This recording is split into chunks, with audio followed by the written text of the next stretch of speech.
And yes, greetings to you.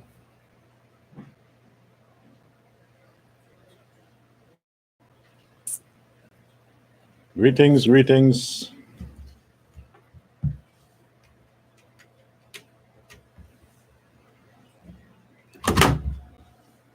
Oh, man.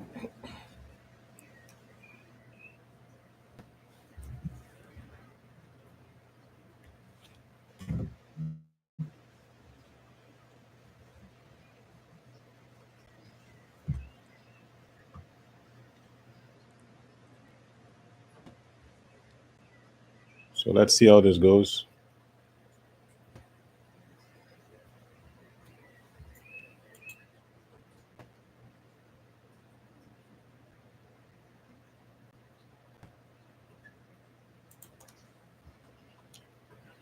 How are you doing? Greetings today, Friday.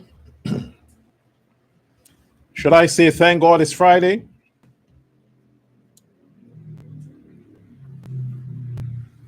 My stuff is messed up.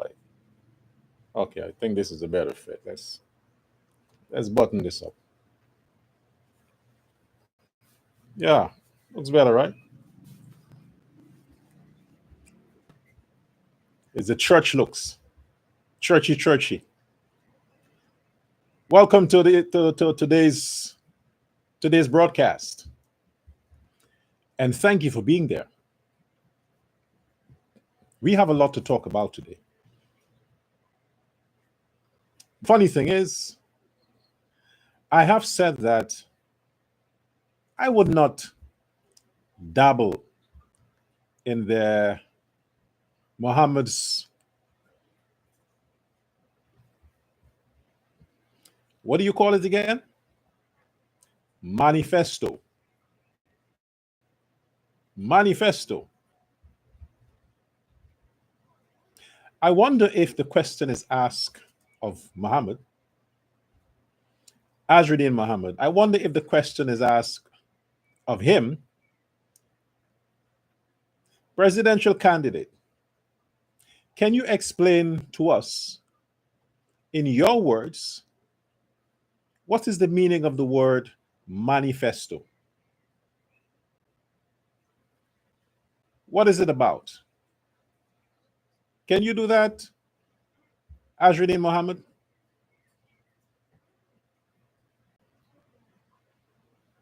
You see, everybody's using the word manifesto, manifesto. But let's ask this guy who wants to be president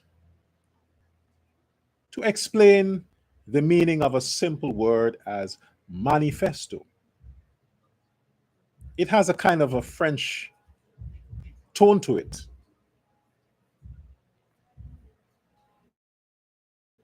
I wonder what he will say. Nonetheless, if I should add to the,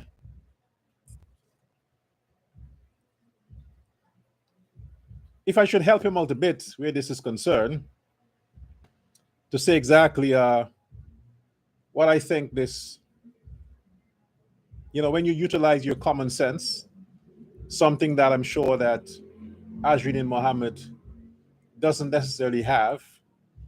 He doesn't understand what is the,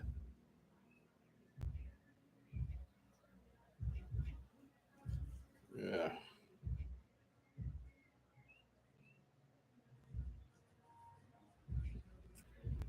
so many distractions, man.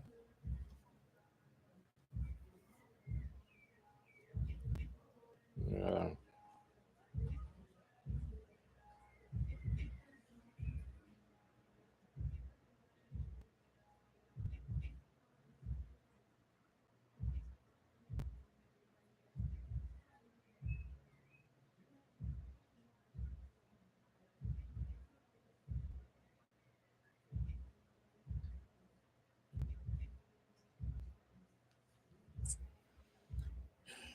Yes, it's a moment I'm trying to get the background noise a bit turned down there.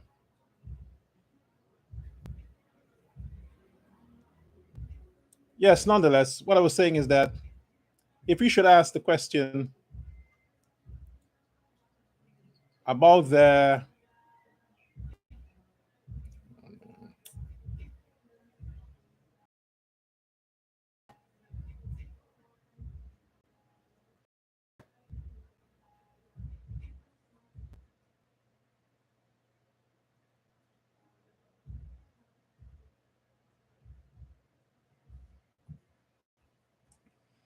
yeah, if we should ask the question about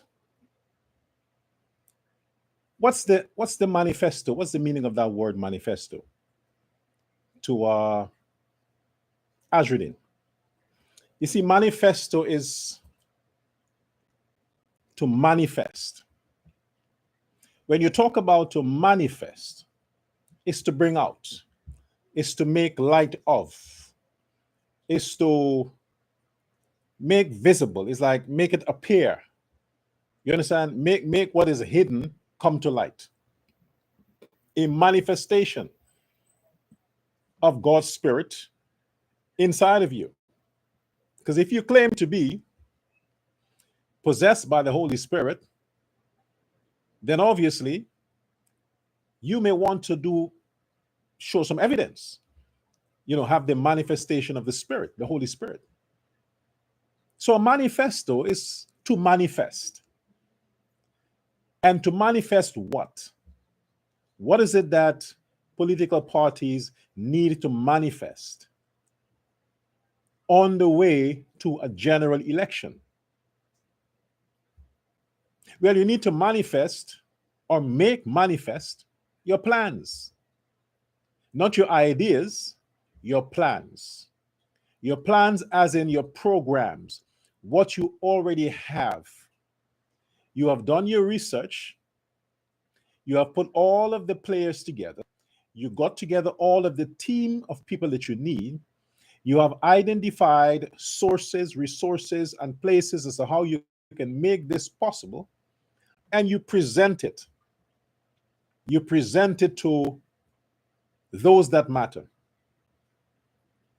That's how you actually make manifest your plans. You bring it to light. So everybody knows this is your plan. It's not your ideas, it is your actual plan, your blueprint. This is your scheme, your sketch. And all you need is the resources to make it material,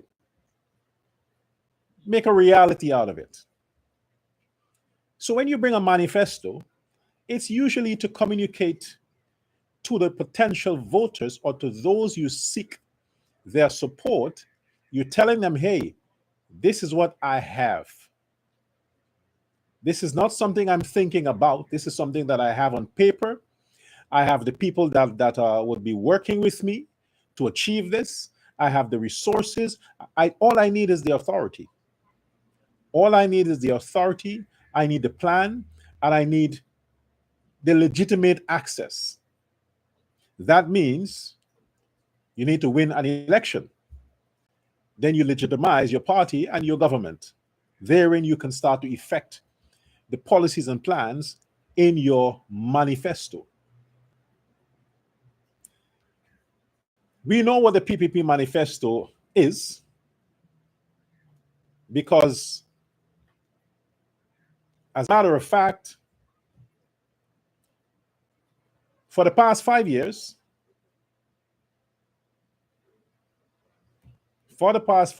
we have actually seen, because the PPP or President 2025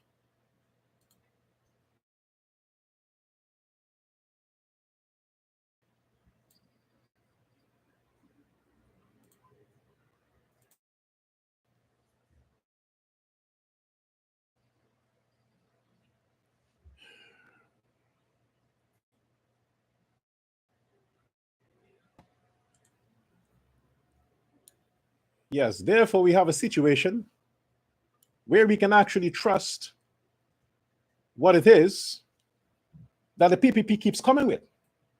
Because we have tested them over the past 5 years, and we realize that yes, they keep their word, they're working, they have the right people in place, they have the right programs. So we can go ahead and blindly put our votes on Irfan Ali in September. But let's not focus today on Ali. Let's talk about something I said I would not be talking about, and that is Azruddin Mohammed.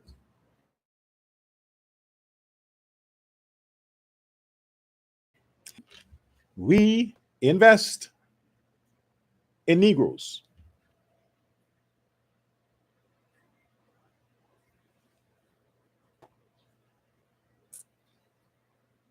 So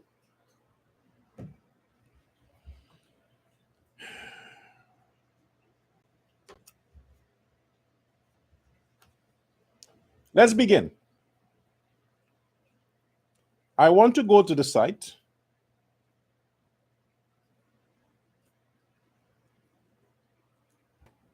And as of yesterday, the launch of the Win Manifesto, I want to go through it a bit with you. Here are some of their promises. Some of their promises that they promised the Guyanese people. That if you vote for me, this is what I'll do for you. Now, mind you, these so-called promises, they plagiarized it. They plagiarized it. They stole it and changed a few words because all of them are idiots. Every one of them are idiots that are in the whims, what the whims executive, the persons who want to be vice president and president, minister of this and minister of that. The idiot in chief should have had a different approach to this. But like I said before, it is something that they picked up a few months ago, and they had no real plan, They had to download. This is why they could not have brought out their manifesto before. This is why they had no way of introducing their plans to the public, because they had no plan. They didn't have a plan. So they could not have introduced it to the public. Until the PPP plan became public, then is when they allegedly downloaded a copy of the PPP's manifesto and ran through it and see what they can extract and change a few things. And that's what they've been using. In some cases, word for word. And these are the people who wants to tell the Guyanese not to vote for the PPP, but to vote for them. How is it that they haven't been disqualified? Irfan Ali government, do you have the Guyanese or Guyana's interest at heart? I understand you say that there are a lot of things that the government can't do. Yes. But one of the things that the government must do is to protect the future and the interest of Guyana and its citizens. Meaning, enforce the law. How is it that with all that has happened and is happening, the facts that these financial institutions are now withdrawing businesses with people who are associated with the Mohammeds? Now, most of the people who are counting their losses are beginning to cut ties with the Mohammeds. They are not waiting for elections because they know that there are a lot of stupid fools in Guyana who might very well vote this man into the parliament. So these institutions are telling the world or the Americans, hey, I am cutting ties with this person and all those who are associated with this person. I'm cutting ties because I want you to understand that I'm not gambling on my future with my business. So therefore, I'm not waiting until to see if he loses or if he gets votes and then to decide. No, I'm doing it now. So the Americans can exempt these people. How is it that the guy in the government, you have the executive power? How is it that GCOM is not properly advised on this matter? Why is it that the boundaries of the sanction does not affect GCOM's ability to apply regulations as it results to people who are qualified to be in the to contest the elections? How is it that GCOM approved of Azruddin Mohammed to have a list and to pursue the general and regional election? How could GCOM approve this? The man stands accused. The man is sanctioned in every possible way. The business of politics, he should not have access to. The sanctions covers all of that. Tell me, how is it that the government has jurisdiction to prevent him from getting involved? How is that possible? And you have dismissed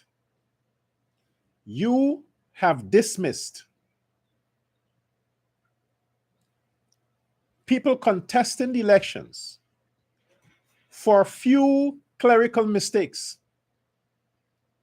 A lot of parties were dismissed and disqualified from contesting the elections for a few clerical mistakes.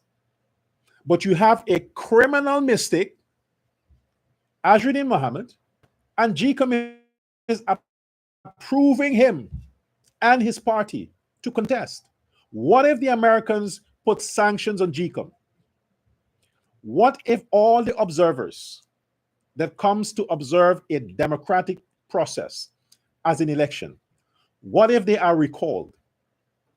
What if they are recalled on the basis that this sanctioned man compromises the integrity of the whole system and they want nothing to do with it?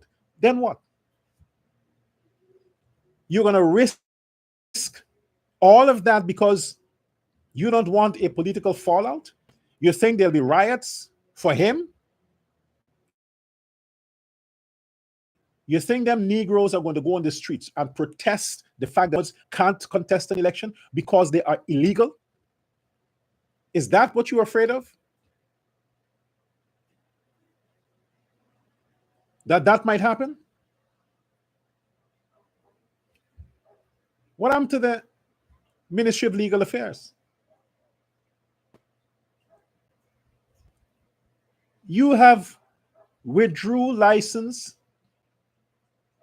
preventing him from operating businesses in the country due to the sanctions.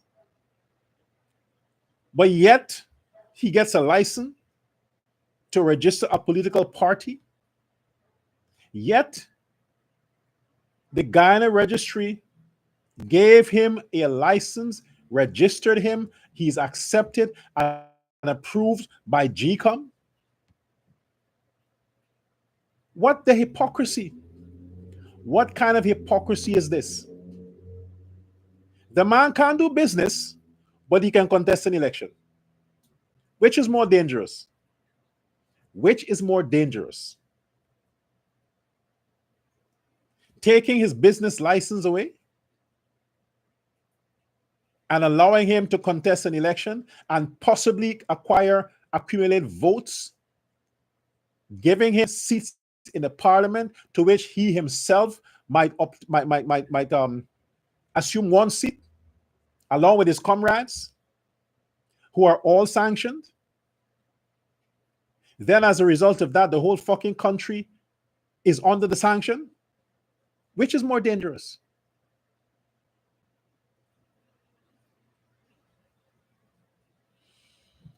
I'll get back to that. Let's get to that.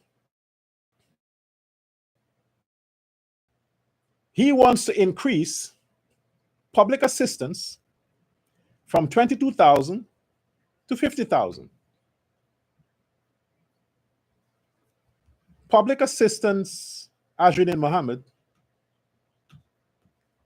is not necessarily a government's policy. It's a party policy, and it has been a part of the PPP's manifesto and programs since PPP took over. The PNC called it a different name. That labeling is PPP. That from the PPP. You should say something else. Call it welfare. 22,000 to 50,000. You're going to find 28,000 Guyana dollars to add with the 22,000. You're going to find that. You are going to agree to pay the balance of taxes you should pay, the 400 plus million Guyana dollars, and from that, you're going to take the 28,000 per person. From that, how much thousands of people are eligible or receive public assistance right now? You have to make up the difference with monies that you should be paying the taxes with. He wants to increase public assistance for individuals living with HIV and cancer from 14,000 to 30,000. How many individuals are living with HIV in Guyana that this kind of bullshit talk would get them to come vote for you? How many? 1,000? 2,000? I don't know the figures. But is this a way of telling them they can come and vote because they're going to get 30,000? What's that, $150 American dollars?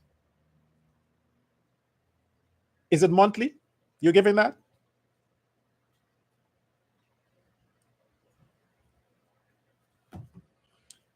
The government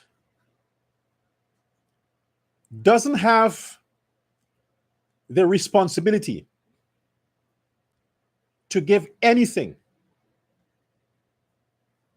The government provides facilities to assist the citizens so that their livelihood or their daily lives can be a convenient process or experience. All of these programs and assistance that the government is budgeting for and making available, it is not necessarily that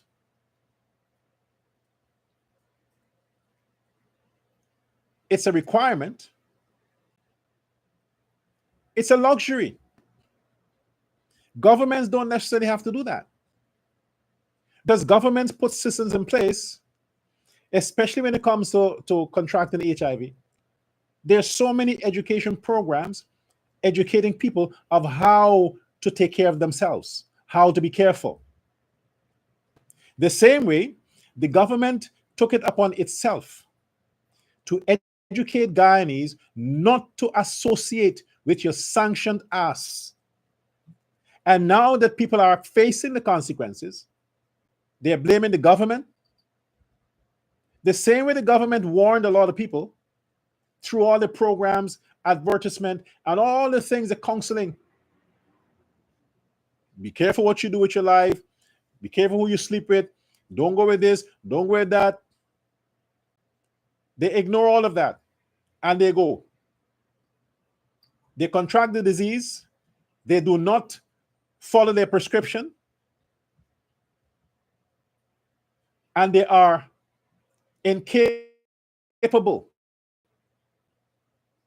of maintaining and being consistent with employment because of their own carelessness.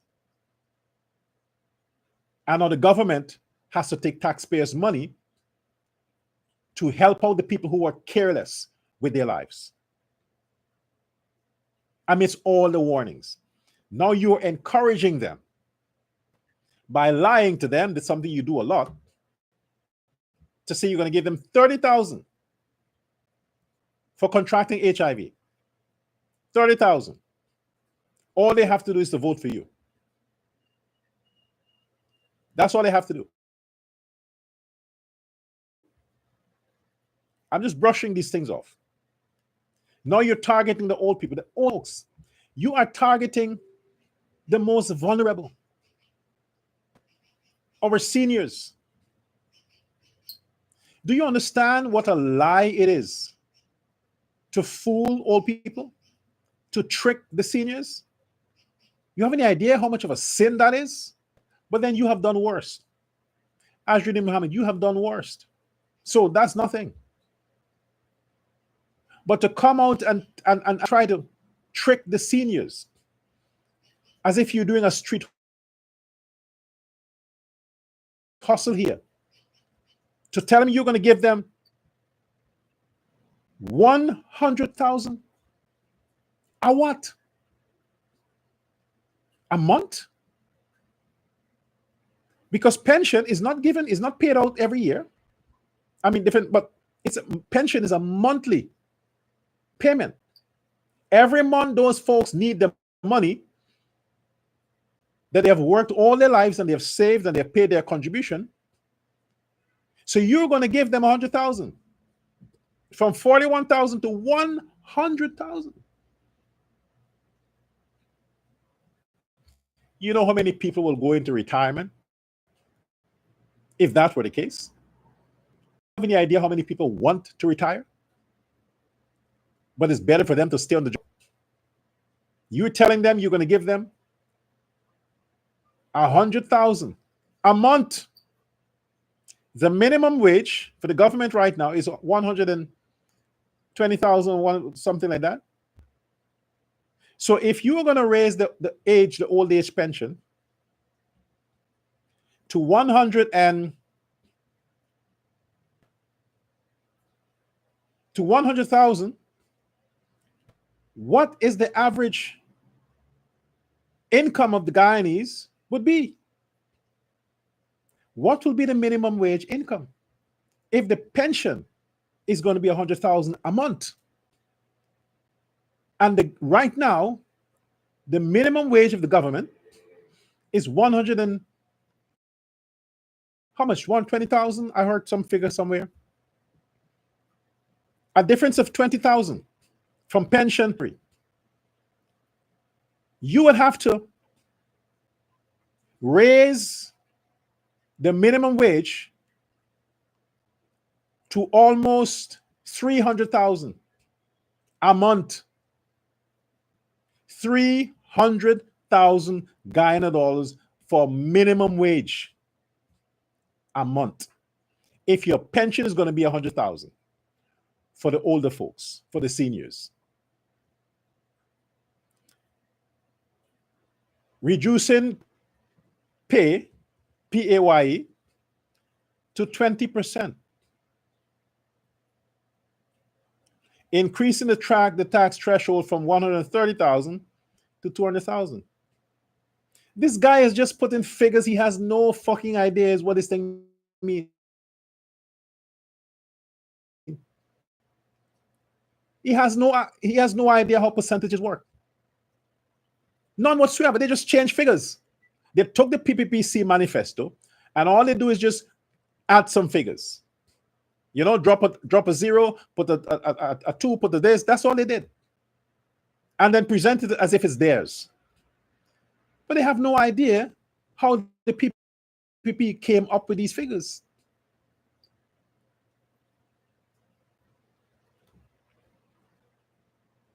The average salary that is taxable is from 130,000 Guyana dollars. That's the basic minimum wage. That amount there, he will have to take it to 300,000.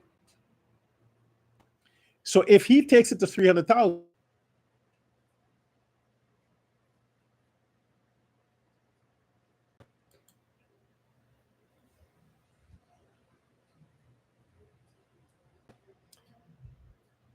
yes, if you are saying that you are going to bring down the income tax, or you're going to raise the salary to 200,000, the pensioners are getting 100,000 in pension per month, And based on what you said here, Win, that we invest in Negroes, based on what you say, that you are going to take the threshold to 200,000. Where in that is it said that you salary, the minimum wage? Where is it stated that the minimum wage is going to be increased? I don't get it. I don't understand this manifesto. I really don't understand it. Because if you are going to increase the income tax threshold, meaning from what is taxable,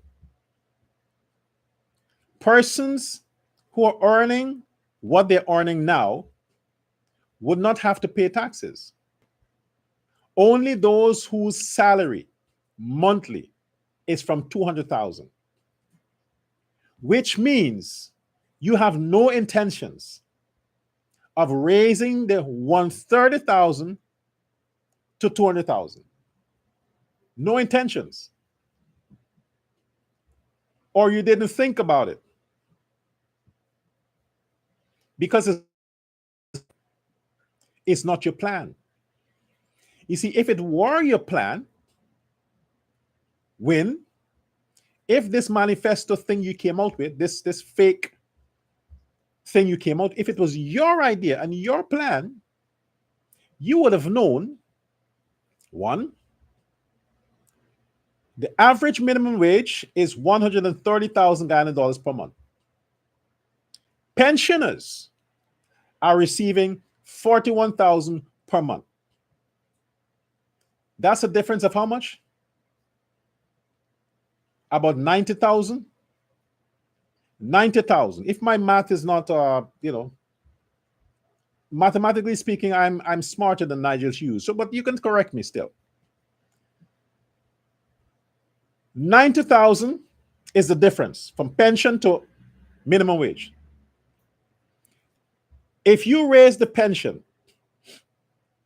to 100,000, that's an increase of 59,000. It means that you have to add 59,000 to 90,000, which gives you 100 and what? 49,000. You have to add 149,000 on the 130,000. And that gives you 279,000. Am I correct there? So you have to raise the minimum wage to 279,000 Guyana dollars, you stupid idiot. If you want to be consistent with raising and tax threshold.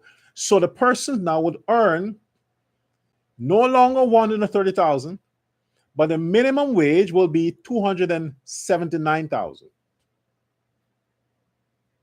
per month. Therein, you're taxing them from the increased salary. Either way you turn, the average minimum wage employee or salary recipient will be affected by your 20% tax, you fucking idiot. Either way. Because you can't come to the Guyanese people with that stupid idea that you're going to raise the pension to retirees who are on vacation to 100,000, but the people who are in employment, in the workforce, government employee would still get 130,000. It's an unfair increase. Then you're not a leader for the working class. You're not. Your concern is looking after the retirees, but everybody else, go fuck yourself. But if you want to be consistent, you have to raise minimum wage to about 280,000. Round it off 300,000, like I've said before. That's That makes sense, right? Wouldn't it? That's common sense. And I just think about that now. Reading your manifesto, I just had to put my thoughts together quickly and reason this thing out like that. I haven't studied it. I'm going to calculate it to do any calculations. No, I'm now doing this. I'm calculating in my mind while I speak. So if there's any mathematical error or miscalculation, the viewers would understand. I'm doing this in real time. You had weeks with your dumb team to sit down and brainstorm what you stole from the PPP. And nobody thought about that. Nobody thought that, let's try to do some figures here. Nobody. They were blinded by the opportunity that you told them you'll make Doggy vice president. Speaking of which, while the PNC also stole ideas from the PPP, but why do they do that? Why is it that none of the opposition parties can come up with their own original thought? Why do they always have to wait for the PPP to come up with a plan, then to counteract that same plan and edit it and recycle it and present it as if it's theirs, then saying that they were thinking about it, but it just happened that it leaked and Jagdi and Ali got it and came with it, but it's their ideas. It is always on record that all the programs and policies since way back then, always on record, dated, first spoken of from a medium of the PPP.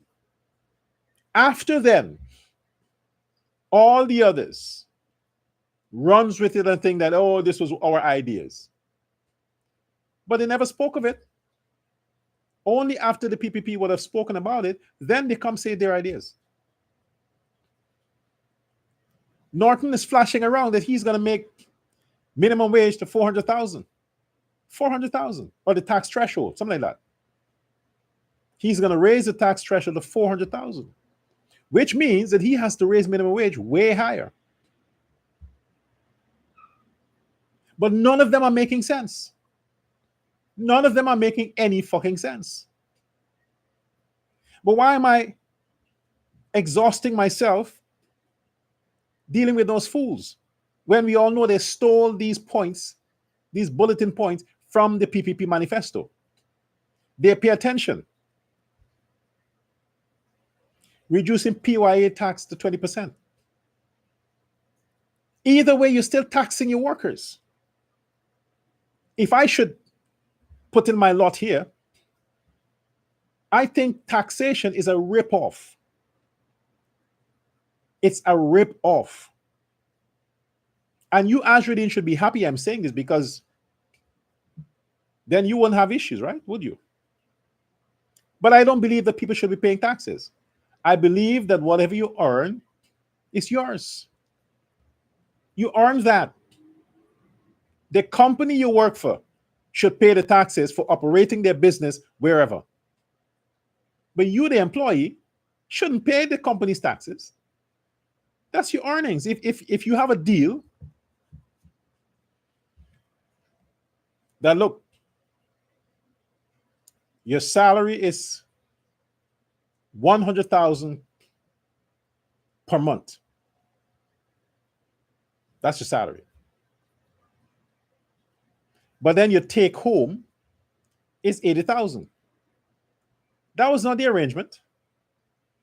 The arrangement was, we have a deal for me to take home 100,000. Why the fuck am I taking home 80,000? I work for 100,000. That's what I want to see. The fact that you have to pay a percentage of what you agreed as your earning, it's robbery. It's robbery. Now, what some talking points say is that that's what you get back on your old age pension, your taxes you pay. No, that's not what you get back, because you also pay pension on your salary. All these cutouts are cutting out. All of these paid and paid, and everything is coming off your salary. That's what makes up the percentage.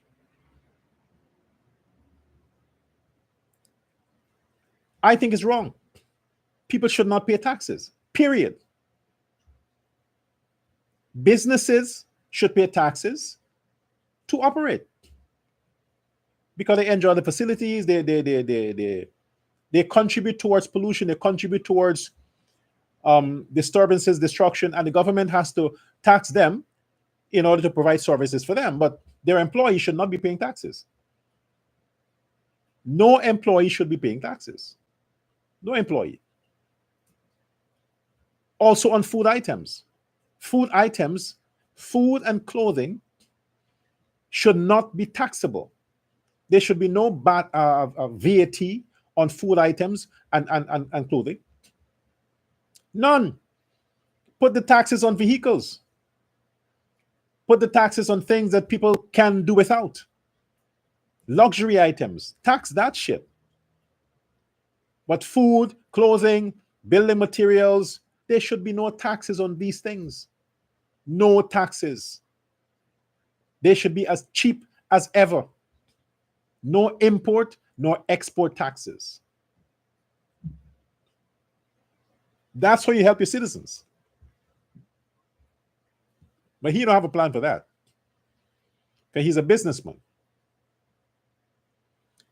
And thinking that he will have a chance to get his license back to operate his businesses, he's now setting the ground for corruption. Again.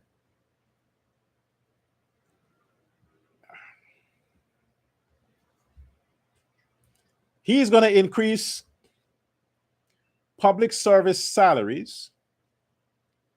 Look at what he says. Up to 50%. Not 50%.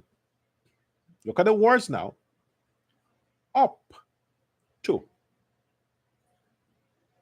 Not 50%. Maybe close to it. Maybe around that. But I'm not saying I'm going to do it. Up to 50%. Public service salary, minimum wage is 130,000, right? What is 50% of that? 65,000. Now add 65,000 to 130,000. How much you get? Does it reach 200,000? It doesn't, right? Because 130,000, you need 70,000 to round it off to 200,000. He said up to 50%, up to. So whatever you do, the fucker is not going to raise your salary to 200,000. He's going to keep it below 200,000. Below that.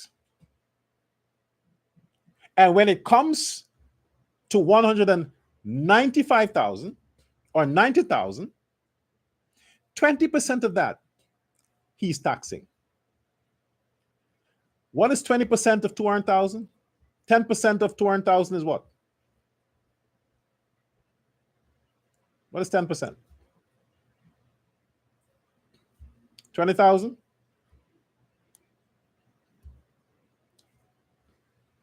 How much is 20%? I'm not a mathematician. I'm doing this on the go. 20,000, 20% of 200,000 is what? 40. So you discount 40,000 from 190,000. How much you get? 160,000. So what increase did you get? It was 130 taxable. Then 190, then 160. What's the increase? What's the increase?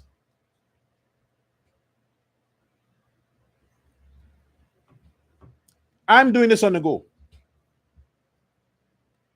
These are the little things that the average person listening to these guys don't think about. They come out and they say these nonsense, and people, oh my gosh, 50% increase. Oh, 100,000 or 30,000, 50% is like almost 200,000. But they forgot that he just said 20% tax. So you're going to go through all of that stuff, all that emotional excitement, all that chance you're taking for the country to be sanctioned, for the country to be put on the naughty list. Not even Santa Claus will visit at Christmas. All of that you're risking for 150 American dollars increase. That's what you're risking. The fact that inflation is going to maximize when all the sanctions come on Guyana, when all the oil companies pull out.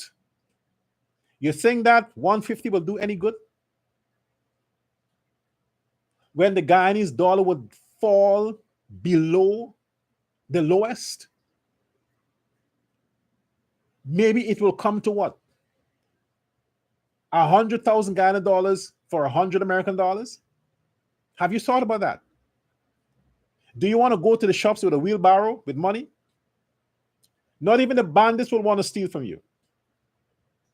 They were saying it's a waste of time. It's a waste of time. You want to risk all of that because you haven't paid attention to what the idiot has been saying about his so-called stolen manifesto from the PPP? You need to understand that Azzuddin Mohammed is not a businessman. He's a man who has fell into grace by being born into a crime family that has made their money not by being good business people, but by taking opportunities, criminal opportunities, and going through the back door. They're not geniuses. They're not people who have drafted a plan, come up with a business plan, approach a bank. No. They smuggle some drugs somewhere, some gold somewhere, happened to benefit, paid off some politician. The first shipment was good. Took that, bought some land, built some buildings, rent it out. That's the idea of business for them. It's not a blueprint, like creating some Fortune 500 company. No, they're not geniuses. Anybody can do that. Look around you. Look at all the people who are fingered into massive drug smuggling, gold smuggling, gun smuggling, crime. Look at them. They have a lot of business, right? You think they're smart? No. Look at all the crimes they committed to earn, to get the money they get, and they try to clean the money by opening businesses that are not turning over a profit. But they don't care. They just want a front to tell the world that I'm a legitimate businessman. But they're not. This is the Muhammad people you're dealing with.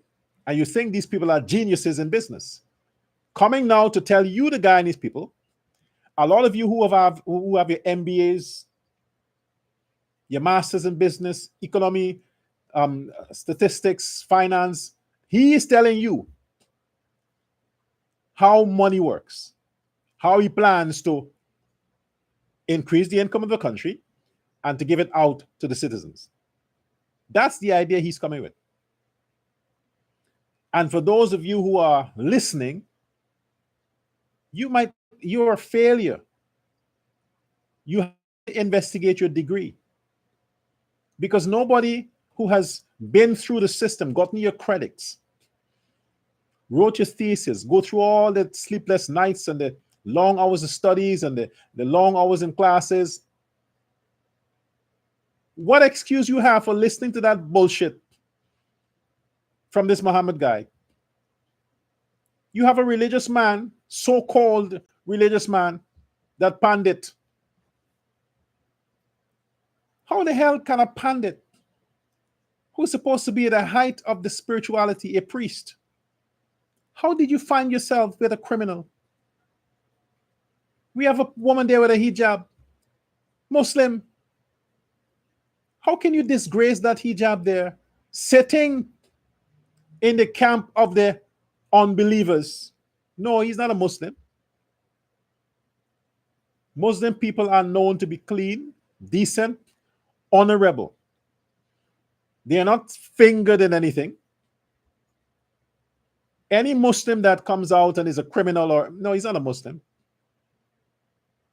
So that woman with that hijab, you're faking it. Take it off. You're disgracing that headwear.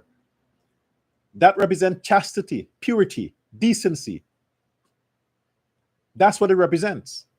And the fact that you're wearing it next to this criminal in public, you're giving Muslims a bad name. He has already given the name Muhammad a bad name. You're giving Muslims a bad name, woman. And we have the pandit. How did these guys? You got to be paying a lot of money, Azruddin. If you had offered a woman 500,000 Guyana dollars to kill a story that she was abused, how much are you paying these other people? Because you can't give them 500,000, not even $1 million. And they ain't doing it for free. None of them sitting there can say they're there on their own free will. You are bribing them to be there. They're paid to be there. And because they are unpatriotic, selfish subhumans, they don't care about the consequences the nation will face. They're looking at a paycheck. How much did it cost? 5 million per person? Well, then again, even if it's 5 million per person and you have 10 people, that's 50 million. You're still short 350 million to pay the Inland Revenue Department. You still have to pay 350. So you're going to declare that you paid all this money out on your campaign trail. It costs you 400 million. So you need to have a tax exempt. That's the thing. That's the other thing that a lot of Guyanese don't understand. When you have a political party, you have certain tax exemption. It's like an NGO. You have certain concessions. Let them know this is one of the reasons why you get involved. You can run away from taxes. You can say you spent $1 billion on your campaign. You don't pay taxes on that. Scotch-free. Who is going to audit you? Who is going to audit your party books to know how much you made and how much you spent? We know you didn't do any fundraising. So who's funding you? You're funding yourself. With what? Whose money? Your money. And you have to declare when you file your taxes that you have given your party $1 billion. Bye-bye the 400 million you should pay the Inland Revenue Department. It's goodbye to that money.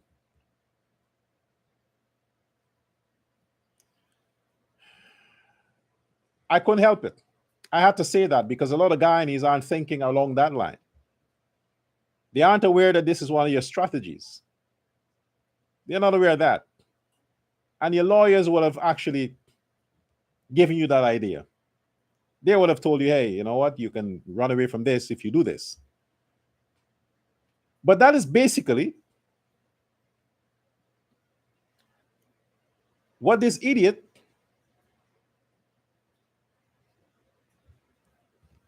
came up with to reduce the 14% tax to 10%. How the fuck does that help? You're taking 4% off. Tell me, how does that help? Taking $400 off an item, what can you actually buy with that $400? Taking 4 cents off an item, What can the people do with that? From 14% to 10%. What would have been more sellable? You see, because they stole this manifesto, this is why they couldn't think beyond that, because time was not, they didn't have the luxury of time. What would have been good for them is to say, we're getting rid of the VAT, because the VAT is recent. The VAT is not, it's not a forever thing. It just recently they started with the VAT, this VAT issue. Value added taxes. Recently. What would have been good for you is to say, we take off the VAT. We are ending the VAT policy. Ending it. No 14%, no 10%, 0% VAT. Nobody pays VAT. Nobody pays taxes. Even though you know that you can't do it, you say zero taxes, no VAT. We are getting rid of it. So if by a mistake you get into government, then you can say, due to circumstances, we will start to reduce the VAT to 10%. And as time goes on, we take off another 4%, then another 4%. But you start by saying, we're getting rid of it. Because people want to get rid of it. Nobody wants to pay taxes. Nobody wants to pay VAT for nothing. That's what people want to hear. But if it's not your idea, if you did not come up with the idea, if it's not your original manifesto, then yes, you wouldn't have that initiative to think about removing all of that. Because the most corrupt businessman in Guyana, in the history of Guyana, is the Mohammed family. The most corrupt and accused. You make Roger Khan look like a saint. A saint. Imagine if he was running for office. And I'm not saying corrupt by my standards. I'm saying corrupt by the American standards, the OPAC standards, American standards. And you dare talk about renegotiating contracts with ExxonMobil? You will be the reason why they would leave. You get into parliament and they're gone. Bye-bye, Guyana. All of them are gone. And you think you would renegotiate oil contracts because you were kicked out of OPAC? Because they got rid of you and your family? Because of your corrupt dealings with Russia and all these people? Now you're going to go negotiate. Spell the word negotiate. Spell the word. When you want to use these big words, take an aspirin before. Because it will give you a headache. That's why you stutter.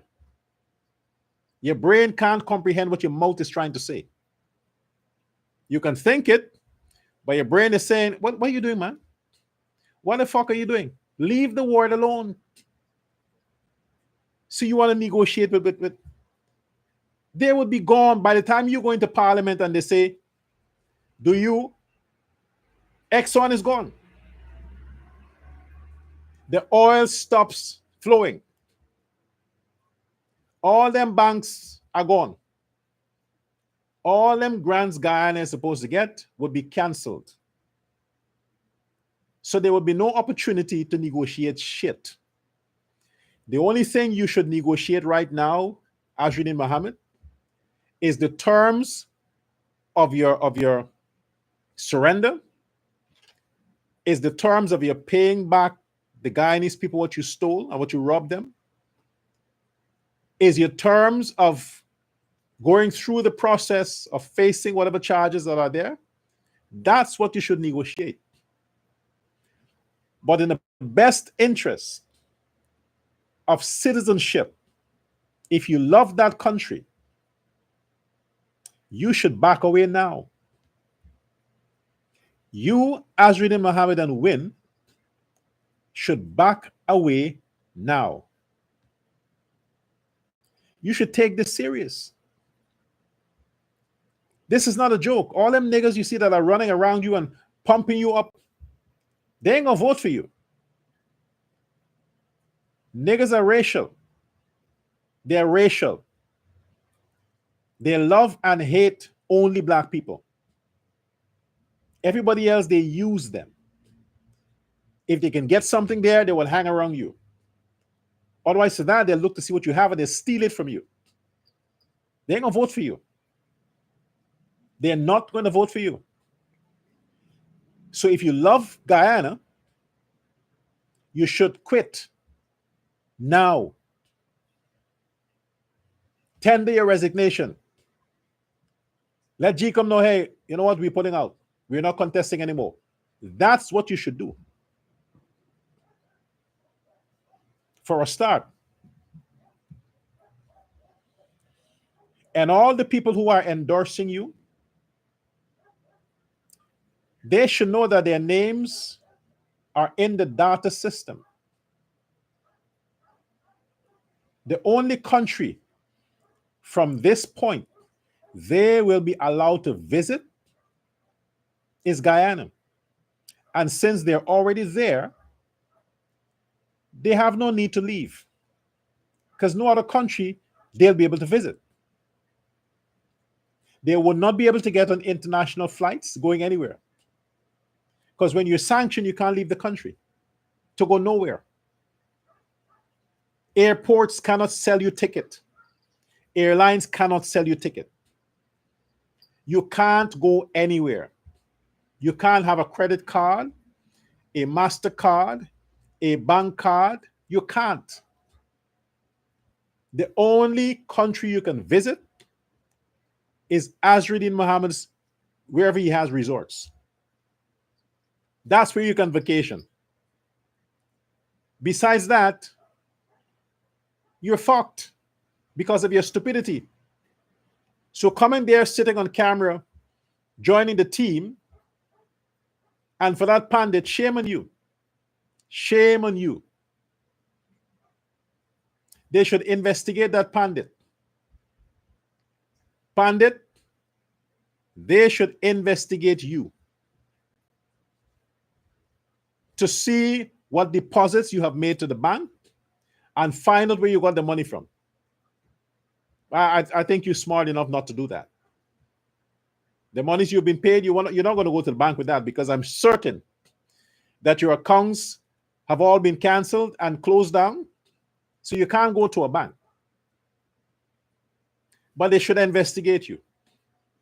All the people there should be investigated. You are putting your country at risk. You're unpatriotic. You're selfish. And you're all a bunch of losers. All of you.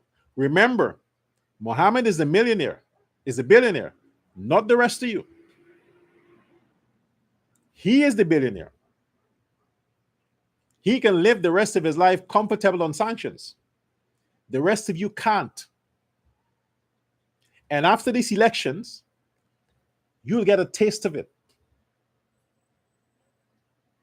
You will get a taste of it after September. And if the PPP is going to say, well, they're Guyanese, they made a mistake, we forgive them, I may have to start my own party. Then I have to back away from the PPP. Then I would say, you're all a bunch of idiots. Because these people conspire with a sanctioned individual, a drug dealer, a smuggler, a criminal, a communist. They colluded with him to take the country down. And because they were unsuccessful, they're running now to Jagdeer or the PPP for refuge, and they help them, then I'm done with the PPP. I'm done with the PPP. If you help these people after the elections, to say you're trying to to relieve or talk with the banks or whoever it is to help them out. Then you're all a bunch of idiots. Then you all conspire to bring the country down. Because they are warned. They're told about the consequences. And they're still showing up everywhere with this sanctioned criminal. So after elections, and they start feeling the heat and showing up at Freedom House to talk to some big boy somewhere to help them, and that big boy at Freedom House helps them, I will tell the big boy at Freedom House, go fuck yourself, I'm done with the PPP. That's what I would do. I'm standing for principle. I'm standing for right and truth and justice and country. So now you are warning them. Vice President Jagdeo, President Ali, you're spending your time and energy warning the Guyanese. Some of them didn't listen. They joined Win. They're going out in public with Azruddin. They're taking his money. They're signing deals with him. You warned them. They're telling you bad things. They can't wait to get rid of you. They can't wait to jail you. So when they're kicked out and you get your 40 seats, remember they wanted to fuck you up. So don't go forgiving and saying, oh, they're Guyanese citizens. Oh, we have to help our brothers. Don't go doing that shit. They wanted to get you. So after elections, get them. If they end up homeless, leave them there. Let the Red Cross help them. And the Red Cross also can't help them because they're sanctioned individuals. They were warned. Let Muhammad help them.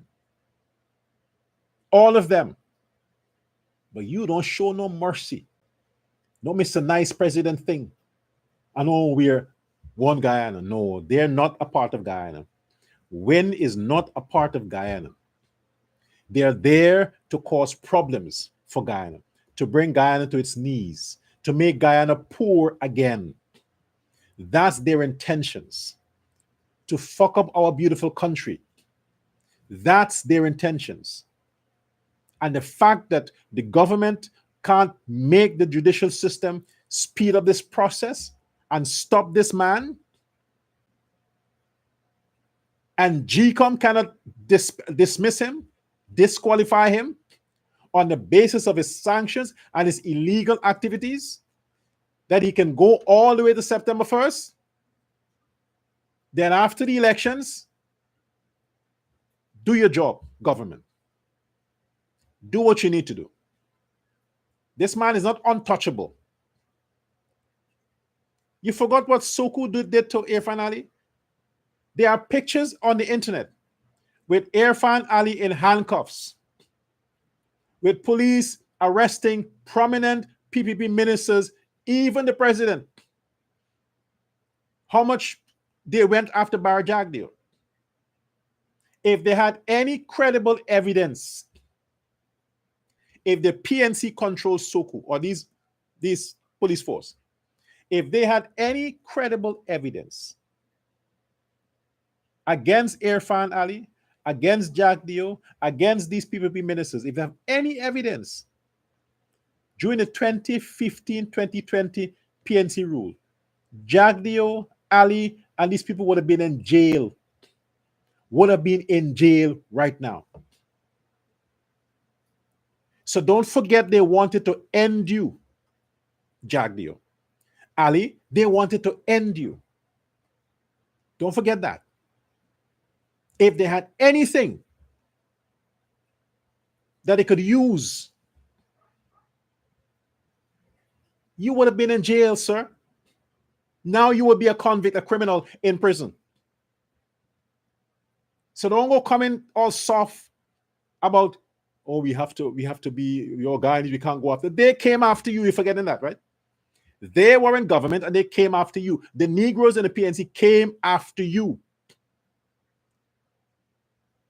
You ain't going after them for 5 years. You still can't get justice for the almost rigging of the 2020 elections. You still can't. Look how long it prolonged. Look how long it has prolonged. Is it finished? Is the case up? With all the people who are fingered into trying to rig the elections so that Granger can continue? Are they in prison? Are they in prison? No, they're not.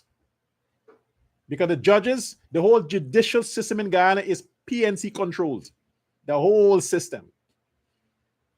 The only ministry that the PPP has is Nandalal as the head of the legal ministry, and Ben as the Home Affairs Minister. Everybody else under that are PNC. That's why you can't get anything done. That's why you can't get justice in no way. That's why the crime situation is out of hand. Because you have no control over the police, the judicial system, nobody. Are you going to go soft? You think if PNC were in power and this Mohammed issue, Mohammed would have been locked up a long time. His properties would have been seized, confiscated, bank accounts frozen under the PNC. But you are nice. You are nice. That's why they're making fun of you, say that you're a soft president, you're a soft government, because you're soft to them. You are allowing them to get away with crime. 2020 riots, all the problems that happened from then to now. How many people are punished? You know, a lot of the politicians who incited that violence, who incited the riots, who incited all the things that happened, where are they? They're contesting elections. Did you shut them down? Did you get them arrested? No, you didn't. No, you didn't. You can't go after the Guyanese in America hiding under the American flag that are making your life miserable in Guyana. You can't go after them. Look in 2015, 2020. Look how the PNC shut down people who were talking against them. Look at how they shut them down. But you are allowing your version of democracy, freedom of speech. But in PNC time, they didn't have that. PNC don't believe in freedom of speech. They believe in dictatorship, in communism. You're the one that are giving them all this free range to the point that a sanctioned person is contesting an election under your government. This would never have happened under the PNC. Even the PNC people themselves who wanted to branch out and start their parties were afraid to do it. They did it after PNC lost. But they were afraid to do it during the time they couldn't break off. And you have all this power. And as always, you are afraid of the Negroes. I have to say it like it is. You are afraid of the Negroes because they're bullies. Now you have them protecting Muhammad. You have them protecting Muhammad, and you are afraid. You are afraid to touch Muhammad because you're afraid that the Negroes would come out and riot and fight and kill Indians if you touch Muhammad. When would you serve justice? When would you bring the hammer down? When? You're going to have another 5 years. Is it going to be the same thing? You're going to be afraid of the PNC and these thugs forever? When would you have the balls enough as a government to enforce the law, to pass laws to prevent this? Because if this Muhammad guy can come so far with so much hanging over his head in court, pending cases, so much, and still he can contest an election. I mean, what is Guyana? Fucking banana republic? You got a man who is before the courts for high crimes, and he's contesting In national election, you don't know how stupid this sounds. I mean, it's beyond sounding stupid. It's like a backward government, a backward country that allows this shit. That allows this shit. No wonder nobody trusts GCOM. It's an independent organization. Why can they act independent? You have all the facts there. The man is a criminal. He's before the courts. He is compromised. Why is he allowed to contest the elections? Why? Justify that. Where it says in the law, in the Constitution, in the bylaws, where does it say that such a person can be a presidential candidate? Where does it say that? Where? He is before the courts.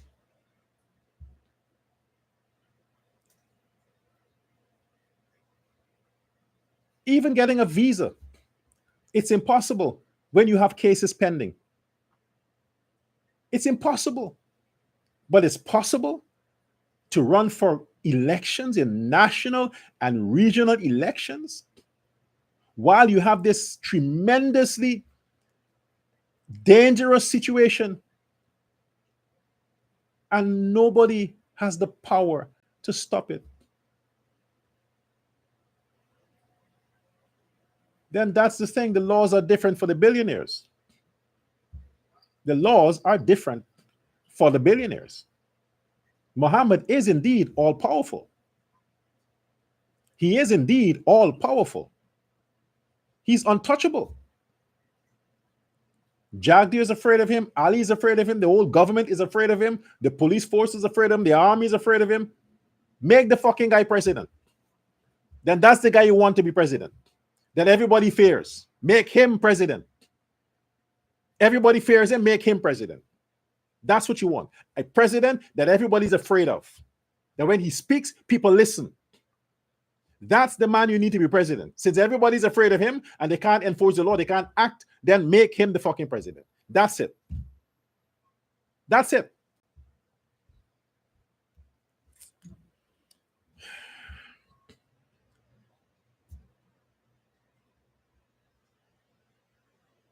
I need anger management. I know I need anger management.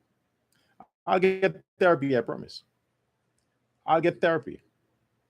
I'll call my psychiatrist tomorrow. I'll get therapy. I'll see a counselor. I'll take some aspirin. I promise. Okay? Thanks for watching. See you again next time.